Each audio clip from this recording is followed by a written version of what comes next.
आज शिक्षा मनोविज्ञान की दूसरी क्लास अपने शुरू कर रहे हैं। कल हमने ये पेज पढ़ लिया था जी। नेक्स्ट पेज देखिए, मनोविज्ञान के लक्ष्य। मनोविज्ञान के लक्ष्य क्या हैं उसके बारे में अपने बात करें। वर्णन तथा मापन करना। वर्णन तथा मापन करना। मनोविज्ञान प्राणी के व्यवहार तथा संज्ञानात्मक प्रक्रियाओं का वर्णन तथा मापन करता है। वर्णन तथा मापन करता है। नेक्स्ट आपके सामने लिखा हुआ है, अनुमान लगाना व नियंत्रण करना। मनोविज्ञान आने वाली परिस्थितियों पर अनुमान लगाकर नियंत्रण स्थापित करता है। तीसरा पॉइंट हमारे सामने, व्याख्या करना। मनोविज्ञान किसी भी अवस्था की व्याख्या कर सकता है, मतलब कौन सी अवस्था के अंदर किस प्रकार के लक्षण, अपनी नॉर्मली बात करें जैसे शैशव अवस्था है, बाल्यावस्था है, किशोरावस्था है, उनके अंदर किस अवस्था में कैसे लक्षण आएंगे उनकी क्या करता है, ये व्याख्या करता है ना। चलिए, मनोविज्ञान के प्रकार। मनोविज्ञान के प्रकार। सामान्य मनोविज्ञान सामान्य व्यवहार का अध्ययन करता है और असामान्य मनोविज्ञान में मनोरोगों का इलाज किया जाता है। शुद्ध मनोविज्ञान देखिए इसके अंदर, मतलब अनुप्रयुक्त के तुलना में बात करें, शिक्षा मनोविज्ञान अनुप्रयुक्त मनोविज्ञान है। प्रश्न आ जाए शिक्षा मनोविज्ञान है तो अनुप्रयुक्त, मतलब शिक्षा के क्षेत्र में कंडीशन के हिसाब से यूज हो रहा है, तो इसीलिए क्या कहलाती है, अनुप्रयुक्त मनोविज्ञान। कौन सी मनोविज्ञान? शिक्षा मनोविज्ञान। ये ध्यान रखेंगे विशेष रूप से। देखिए, दैहिक मनोविज्ञान का जनक कौन है? हार्डले है, और परा मनोविज्ञान का राइन। ये दो ही आप याद करना बहुत है, बाकी अपने चर्चा करेंगे। बाल मनोविज्ञान है ना, इसमें विशेष रूप से ध्यान रखना क्या है आपने कि शिक्षा मनोविज्ञान अनुप्रयुक्त मनोविज्ञान है, बस। चलिए, कोई खास बात नहीं इसमें। मनोविज्ञान की शिक्षा को देन या शिक्षा में मनोविज्ञान की उपादेयता, उपयोगिता क्या है उसके बारे में बात कर रहे हैं। सबसे पहले हम बात करें स्किनर के बारे में। किसके बारे में? स्किनर के बारे में। मनोविज्ञान शिक्षा का आधारभूत तत्व है। कौन बोलता है भाई? स्किनर। क्या बोलता है कि मनोविज्ञान शिक्षा का आधारभूत क्या है? तत्व है। उसके बाद में आपके सामने लिखा है B.N. झा। क्या लिखा हुआ है? B.N. झा। शिक्षा की प्रक्रिया मनोविज्ञान की कृपा पर निर्भर है। शिक्षा की प्रक्रिया मनोविज्ञान की कृपा पर निर्भर है। जितनी भी लाइनें आपके सामने लिखी हैं मोस्ट इंपोर्टेंट है। इसलिए मैंने आपको कहा था कि मनोविज्ञान मैं आपको बहुत ही इजी करके पढ़ाऊंगा ताकि आपको साथ साथ में याद होती रहे। पूरे सिलेबस की मैंने पूरी जो विषय वस्तु सिलेबस में उसकी मैंने उसके डायग्राम बना रखे हैं, डायग्राम से ही पढ़ेंगे, लिखवाऊंगा कुछ भी नहीं आपको मैं। नेक्स्ट देखिए, मनोविज्ञान बालक के व्यवहार का ज्ञान कराती है। ठीक है, फिर हम बात करें, ये तो दो नाम के साथ परिभाषाएं याद रखेंगे आप। ठीक है, बाकी सामान्य रूप से देखते हैं अपने। मनोविज्ञान शिक्षा को बाल केंद्रित बनाती है, बालक की रुचियों का ध्यान रखती है ना। बालक के अनुसार उसको शिक्षा दी जानी चाहिए, बात कहती है कौन? मनोविज्ञान। मनोविज्ञान बालक में आत्मानुशासन विकसित करती है। मनोविज्ञान बालक में आत्मानुशासन विकसित करती है। जैसे आत्मानुशासन क्या होता है? जैसे अपने एक देखेंगे क्लास के अंदर एक बहुत ही शरारती उदंड बालक है, शोर मचाता है। अगर उसमें आत्म अनुशासन आपने विकसित करना हो तो आप उसे क्लास का मॉनिटर बना दीजिए। मॉनिटर बना दिया, साथ में वो स्वयं चुप रहेगा और साथ में दूसरे बच्चों को भी चुप रखेगा, है ना, व्यवस्था बना के रखेगा। फिर वो देखिए, मनोविज्ञान बालक की रुचि तथा मूल प्रवृत्तियों को महत्व देती है। सेम वही बात है, बाल केंद्रित बनाती है ना, रुचियों का ध्यान रखेगी, मूल प्रवृत्तियों का ध्यान रखेगी। मनोविज्ञान में बालक की अवस्थाओं को महत्व दिया जाता है कि कौन सी अवस्था में किस प्रकार का व्यवहार, कौन सी अवस्था में किस प्रकार का व्यवहार। शैशवावस्था, बाल्यावस्था, किशोरावस्था, ये 3 अवस्थाएं हमारे सिलेबस में है और इन्हीं को अपने पढ़ेंगे। प्रौढ़ावस्था और वृद्धावस्था हमारे सिलेबस में नहीं है। चलिए फिर हम बात करें, मोस्ट इंपॉर्टेंट नोट लगा के लिखा हुआ है, मनोविज्ञान तथा शिक्षा को जोड़ने वाली कड़ी कौन है? तो बालक का व्यवहार मोस्ट इंपॉर्टेंट है। मनोविज्ञान तथा शिक्षा को जोड़ने वाली कड़ी बालक का व्यवहार है। सीधे प्रश्न इसी प्रकार आते हैं। आने वाली परीक्षाओं में आपको इस प्रकार के प्रश्न देखने को मिलेंगे। चलिए, पहले हमने शिक्षा के बारे में पढ़ा, फिर हमने मनोविज्ञान के बारे में पढ़ा, अब हम पढ़ रहे हैं शिक्षा मनोविज्ञान के बारे में। मैंने शिक्षा मनोविज्ञान दोनों शब्दों को यहाँ एक साथ लिख रखा है। चलिए हम बात करें आधुनिक शिक्षा मनोविज्ञान की उत्पत्ति, ये मोस्ट इंपॉर्टेंट है। कब हुई है भाई? 1900 ईस्वी में। अगर प्रश्न आ जाए वर्तमान शिक्षा मनोविज्ञान का निश्चित स्वरूप हमारे सामने कब आया, तो 1920 ईस्वी में। कब आया है? 1920 ईस्वी में। और उसके बाद हम बात करें आधुनिक शिक्षा मनोविज्ञान के जनक कौन है भाई? थॉर्नडाइक। कौन है? थॉर्नडाइक। और शिक्षा मनोविज्ञान टीचर्स ट्रेनिंग में उपयोगी है। टीचर्स ट्रेनिंग में उपयोगी है, ये बालक के लिए उपयोगी नहीं है। किसके लिए? जो शिक्षक है उसके लिए क्या है? उपयोगी है। चलिए, एनसाइक्लोपीडिया के अनुसार शिक्षा मनोविज्ञान कला तथा विज्ञान दोनों है। किसके अनुसार भाई? एनसाइक्लोपीडिया के अनुसार। एनसाइक्लोपीडिया ब्रिटेनिका इंक के द्वारा छापा जाता है। इसके अंदर विभिन्न विद्वानों के क्या होते हैं? मत होते हैं। चलिए, ये एक ज्ञान कोश है। इस बात का समर्थन कौन करता है भाई? सियागो भी यही बात बोलता है कि शिक्षा मनोविज्ञान कला तथा विज्ञान दोनों है। चलिए, इसके बाद हम बात करें प्रकृतिवादी विचारक रूसो के अनुसार बालक एक पुस्तक के समान है। बालक की तुलना पुस्तक के साथ करने वाला बंदा कौन है? तो अब उत्तर क्या करेंगे भाई? रूसो। कौन है? रूसो। पुस्तक के समान है। शिक्षक के द्वारा बालक को अधोपांत पढ़ा जाना चाहिए या पढ़ना चाहिए। अधोपांत शब्द का अर्थ आपके सामने लिखा हुआ है। अर्थ क्या है? शुरू से अंत तक। ये परिभाषा भी बहुत महत्वपूर्ण है, कई बार परीक्षाओं में ये आ चुकी है। रूसो की पुस्तक का नाम क्या है? ईमाइल। क्या नाम है? ईमाइल। रूसो की पुस्तक का नाम क्या है? ईमाइल। याद कैसे रखेंगे?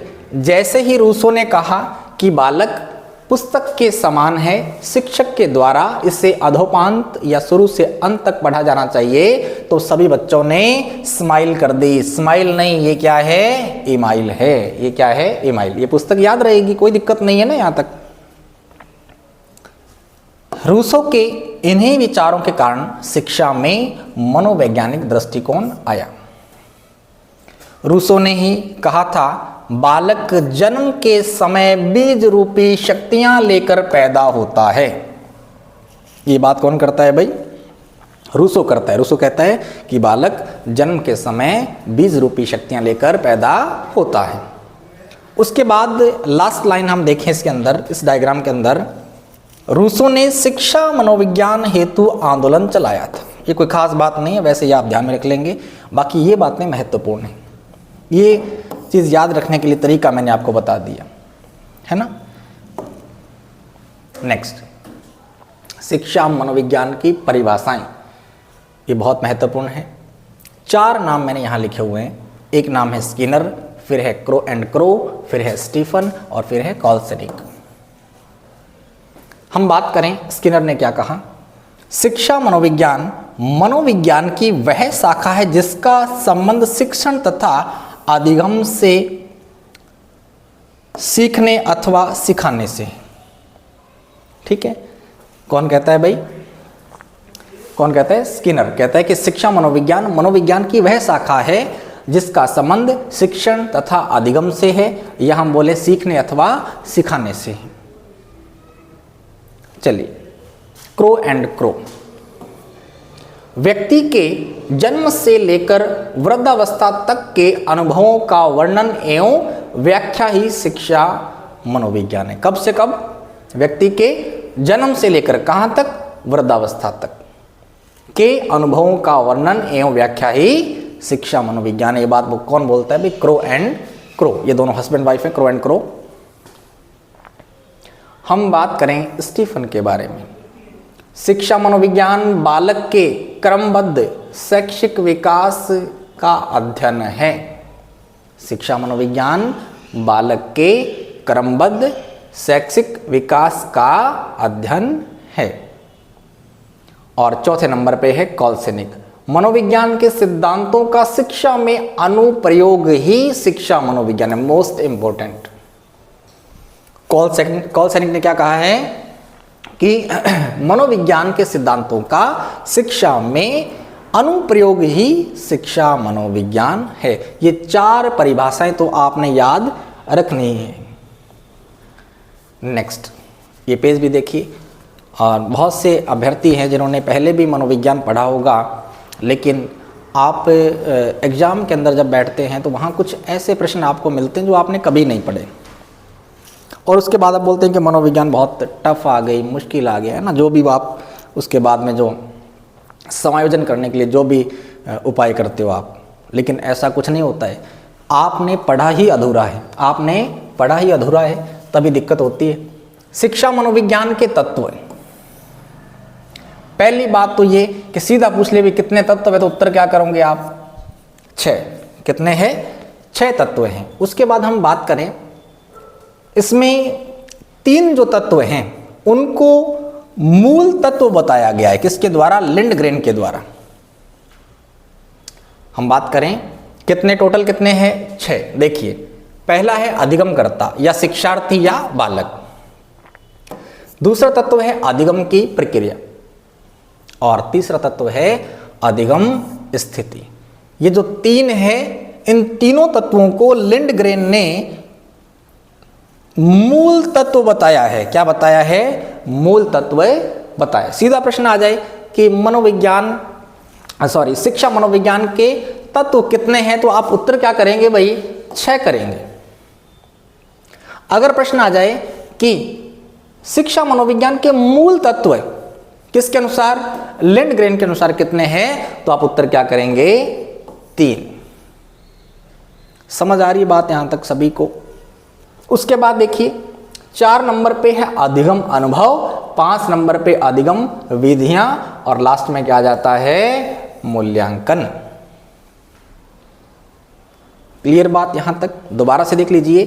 1 नंबर पे अधिगमकर्ता शिक्षार्थी या बालक, 2 नंबर पे अधिगम प्रक्रिया, 3 नंबर पे अधिगम स्थिति, और 4 नंबर पे अधिगम अनुभव, 5 नंबर पे अधिगम विधियां, और 6 नंबर पे मूल्यांकन।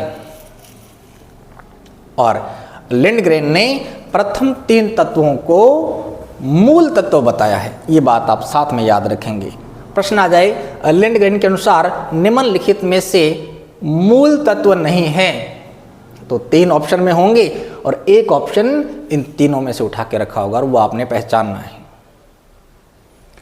चलिए, एक परिभाषा आपके सामने लिखी है, बहुत शानदार है। सिल्वरमैन ने कहा, किसने? सिल्वरमैन ने कहा, जिस प्रकार से एक शिक्षक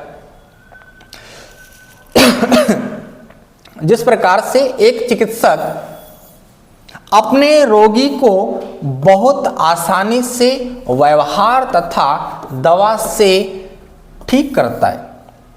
कौन भाई? चिकित्सक। किसको ठीक करता है? रोगी को। कैसे? व्यवहार और दवा से।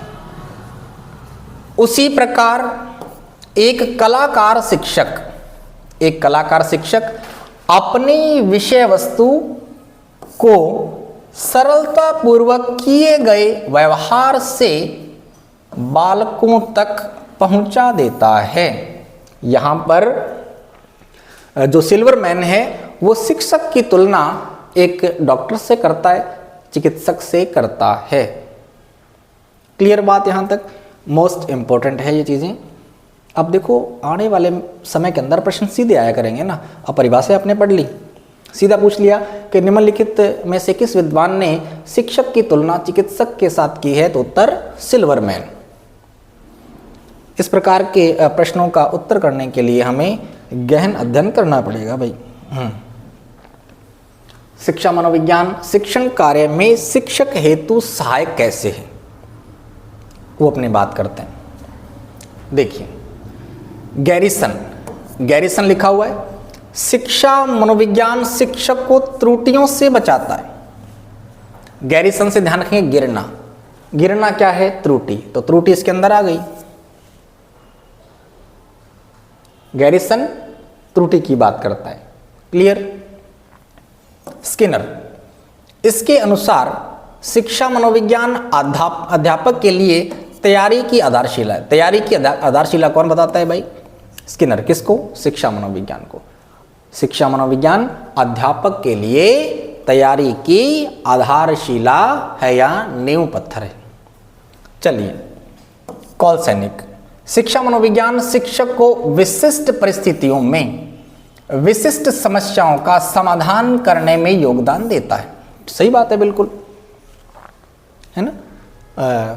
कोई कंडीशन उसके सामने पैदा हो किसी बच्चे को लेकर, तो वो शिक्षा मनोविज्ञान के माध्यम से उसको हल करेगा। ये आगे चल के सिद्धांत आएंगे, उसके अंदर अपनी बातें करेंगे, ऐसी क्लियर करेंगे सारी बात। कुप्पू स्वामी इसके अनुसार शिक्षा मनोविज्ञान शिक्षक को अनेक सिद्धांत व धारणाएं प्रदान करके उन्नति प्रदान करता है। कौन कहता है? कुप्पू स्वामी। शिक्षा मनोविज्ञान शिक्षक को अनेक सिद्धांत व धारणाएं प्रदान करके उन्नति प्रदान करता है। ये किसकी परिभाषा है? कुप्पू स्वामी की। ये सभी जो महत्वपूर्ण परिभाषाएं वो लिखी हैं, ये इंपॉर्टेंट है भाई, मोस्ट इंपॉर्टेंट। मॉन्टेसरी एक शिक्षक को जितना अधिक प्रयोगात्मक शिक्षा मनोविज्ञान का ज्ञान होगा, वह उतना ही अच्छे से जानता है कि एक बालक को कैसे पढ़ाना है, एक बालक को कैसे पढ़ाना है। ये बात किसने कही है? मॉन्टेसरी ने। चलिए नोट लगा के लिखा है, जॉर्ड अथवा जॉर्ड जो भी नाम आए, इनके अनुसार शिक्षण कार्य ऑब्लिक पढ़ाना प्रत्येक व्यक्ति की बस की बात नहीं है, अपितु यह क्या है? कला है। क्या है? कला है। ये बात किसने कही है? जॉर्ड ने। पढ़ाने को एक कला बताया, किसने? जॉर्ड ने। अन्य तथ्य में हम बात करें, देखिए आत्मज्ञान में सहायक, किसमें सहायक है? आत्मज्ञान में सहायक है। कौन? शिक्षा मनोविज्ञान। आत्मज्ञान में सहायक है शिक्षक के। बालक के व्यवहार को जानने के लिए सहायक है या उपयोगी है। बालक की समस्याओं व आवश्यकताओं को जानने के लिए, पाठ्यक्रम निर्माण में, समय सारणी बनाने में, बालक की रुचि व मूल प्रवृत्ति को पहचानने में, अनुशासन स्थापित करने में। नेक्स्ट, शिक्षण विधियों का चयन करने में, चरित्र निर्माण में, व्यक्तिगत विभिन्नताएं पहचानने में, निर्देशन प्रदान करने में, मूल्यांकन में। ये पॉइंट्स हैं, या बेसिकली आप ध्यान से देखोगे तो भी आपको ये चीज़ें क्लियर हो जाएंगी, इसको रटने की आवश्यकता नहीं होती है। चलिए जी, नेक्स्ट जो है हमारे पास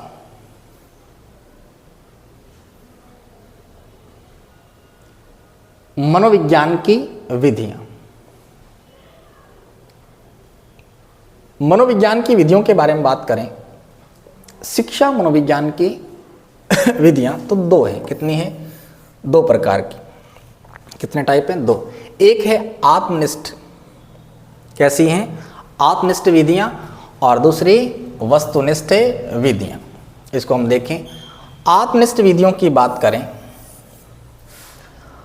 इसमें पहली जो विधि है वो आत्मनिरीक्षण या हम बोलें अंतदर्शन विधि, और सेकंड है गाथा विधि। ये दो विधियां किसमें शामिल हैं? आत्मनिष्ठ विधियों में शामिल हैं। आत्मनिरीक्षण जो विधि है या अंतदर्शन विधि है, इसका प्रतिपादन विलियम वुंट और टिचनर ने। टिचनर वुंट का शिष्य है। शिक्षा मनोविज्ञान की प्रथम या कहें प्राचीन विधि है। इसे सरल विधि प्लस समीपस्थ विधि भी कहा जाता है। इसमें व्यक्ति स्वयं का निरीक्षण स्वयं करता है, इसीलिए वैध निष्कर्ष नहीं आते, मतलब सही परिणाम नहीं आते, तो इसे अमनोवैज्ञानिक माना जाता है। अवैज्ञानिक मतलब ये इतनी अच्छी नहीं है। मतलब अगर मान लीजिए आपको बोला जाए कि आप अपने बारे में बताओ, तो आप अच्छा लिखोगे, कमियां छुपा लोगे, है ना, तो इसीलिए इसको अच्छा नहीं माना जाता। नेक्स्ट अपने बात करें, इसमें एक बात लिखी, विलियम जेम्स ने इस विधि की आलोचना करते हुए कहा है कि इस विधि के द्वारा बालक के व्यवहार का निरीक्षण करना ठीक उसी प्रकार है जैसे अंधकार को जानने के लिए लाइट जला देना। जैसे अंधकार को जानने के लिए लाइट जला देना। तो ध्यान रखिएगा, आत्मनिरीक्षण विधि या अंतदर्शन विधि की आलोचना किसने की है? विलियम जेम्स ने। इसके बाद हम बात करें गाथा विधि। इस विधि में निरीक्षणकर्ता द्वारा निर्धारित बिंदुओं पर गाथा, इंग्लिश में ऑटोबायोग्राफी, लिखने को देता है। इसी गाथा के आधार पर बालक के व्यवहार का निरीक्षण किया जाता है। मैं आशा करता हूं कि आपको ये क्लास भी समझ आई होगी, है ना। और इसके जो नोट्स हैं वो टेलीग्राम चैनल पे मिल जाएंगे, आपको ये PDF मिल जाएगी।